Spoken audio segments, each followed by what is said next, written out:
데일리베스트 뉴스를 시작합니다. 어제 저희 데일리베스트가 보도해드린 바와 같이 김무성, 권성동, 홍문종, 윤상현 자유한국당 의원들이 지난달 29일 만남을 갖고 이른바 우파 통합 방안을 논의하면서 구체적인 행동 계획으로 박근혜, 이명박 대통령에 대한 불구속 재판 촉구 결의안을 내기로 했다는 소식이 있었습니다. 그런데 이 자리에 정규재 펜앤드마이크 대표와 조갑제닷컴 대표가 참석했다라는 사실이 알려지면서 저희 데일리베스트 해당 영상과 펜앤드마이크 6시 뉴스 영상에서는 구독자님들의 수많은 댓글이 달리며 이 사안과 관련해 여러분께서 뜨거운 관심을 갖고 계시다는 것을 확인할 수 있었습니다. 이에 정규재 주필은 어제 펜앤드마이크에 출연해 이들이 만남의 증인으로 참석해달라고 해서 참석하게 되었다라고 밝혔고, 이 자리에서 본인과 조갑재 대표는 말을 많이 하지 않고 주로 듣기만 했고 가끔 질문만 하면서 이들의 토론을 지켜봤다라며 그날의 분위기를 전했습니다. 그리고 이런 사실이 뒤늦게 보도된 데 대해서는 자기들이 적극적인 행동이 있기 전까지는 비보도로 하자고 약속이 돼 있었는데 누군가가 발설해 보도가 된 것 같다라고 전했습니다. 또한 정규재 대표는 김무성 의원이 박 대통령의 형량과 관련해 도대체 33년이라는 게 말이 되는가라는 말을 했다고도 전했습니다. 그러면서 그는 그동안의 속내 있는 말을 많이 풀어놓은 날이었다라고 평가하며 친박 비박이 마주 앉아서 얘기를 해본 것이 처음이라는 소리를 듣고 깜짝 놀랐다. 그동안 한국당 아래 얘기하는 방법이 굉장히 미숙하다는 것을 느껴 그 부분에 대해서는 싫은 소리를 좀 했다고도 말했습니다. 정규재 주필은 친박이든 비박이든 이대로는 안 된다는 의지는 있는 것 같다라며 약속들이 지켜져서 당은 하나여야 한다라는 그런 원칙이 엄중하게 서고 허튼 수작이나 정략적 판단들이 없기를 바란다고 말했습니다. 한편 구독자들의 비판적인 댓글들을 의식한 듯 정주필은 나는 정치가들과 거리를 두고 잘 안 만난다. 정치에 개입을 하거나 책사 노릇을 하는 것을 질색으로 생각한다라고 말했고, 정규재는 왜 기회주의적으로 논의하고 그러는데 저는 탐색할 기회를 찾는 사람이 아니다라며 그러니까 그 점을 여러분들이 믿어주시기를 바란다고 말했습니다. 그러면서 저는 정치적인 기회는 물론이고 다른 기회를 탐색할 여유가 없다라며 댓글에서 저를 비판하는 글들이 정상적인 비판이다라고 생각하며 충분히 그렇게 얘기하실 수 있다고 동의를 하는 입장이라고 전했습니다. 자, 그럼 지금부터는 어제 보도해드렸던 뉴스에 이어 이것과 관련한 후속 보도를 좀 해드리겠습니다. 구속된 이명박 박근혜 대통령을 석방한 뒤 재판받게 하자는 취지의 결의안을 추진 중이라는 소식을 어제 전해드렸었는데 언뜻 탄핵 반대파 또는 잔류파가 환영할 만한 주장이지만 오히려 반발이 커지고 있다는 소식입니다. 김무성 의원의 이 같은 제안에 서청원 의원은 후안무치와 배신의 정치라며 김무성의 이 같은 제안을 일축해 버렸습니다. 이런 서청원 의원의 반응과 관련해서 서청원 의원이 김무성 의원의 노림수를 간파했기 때문이라는 분석이 뒤따르고 있습니다.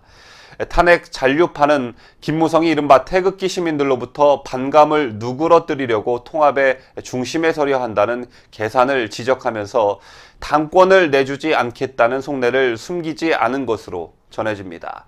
다시 말해 김무성이 태극기 시민들의 반감을 누그러뜨리려고 주도권을 쥐기 위해 이러한 책략을 설계하고 있고 이를 잔류파가 간파하고 있다는 것입니다.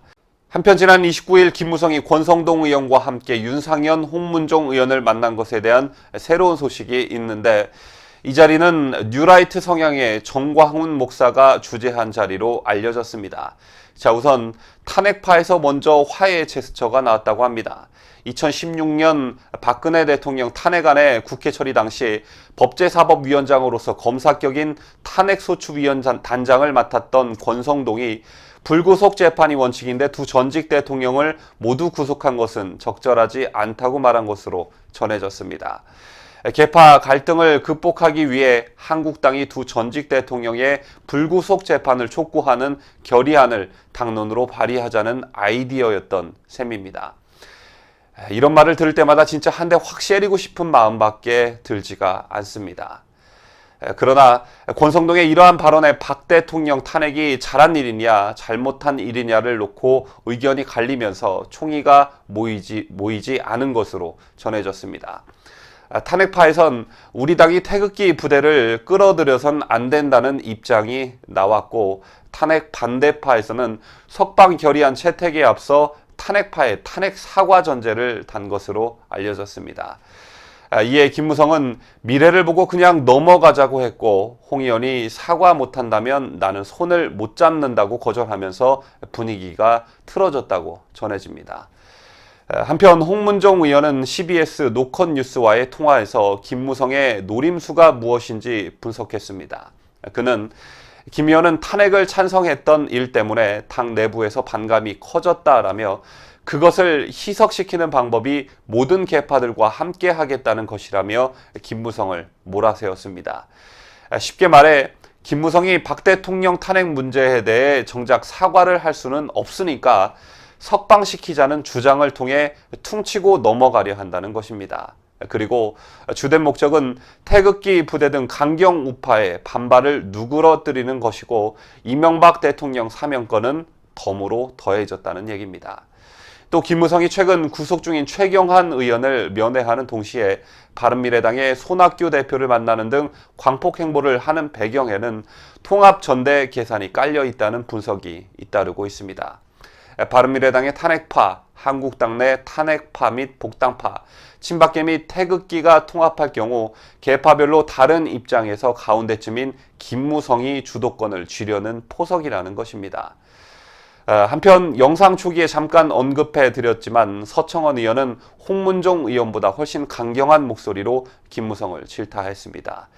서 의원은 이날 자신의 페이스북에 올린 글을 통해 최근 한국당의 일부 중진들이 보이는 행태야말로 후안무치한 일인 것 같다라며, 얼마 전까지 현직 대통령을 탄핵시키고 구속시키는 데 앞장섰던 사람들이 이제 와서 석방 결의안을 내자고 하니 바로 그런 사람들에게 딱 맞는 말이라며 김무성을 거세게 비판했습니다.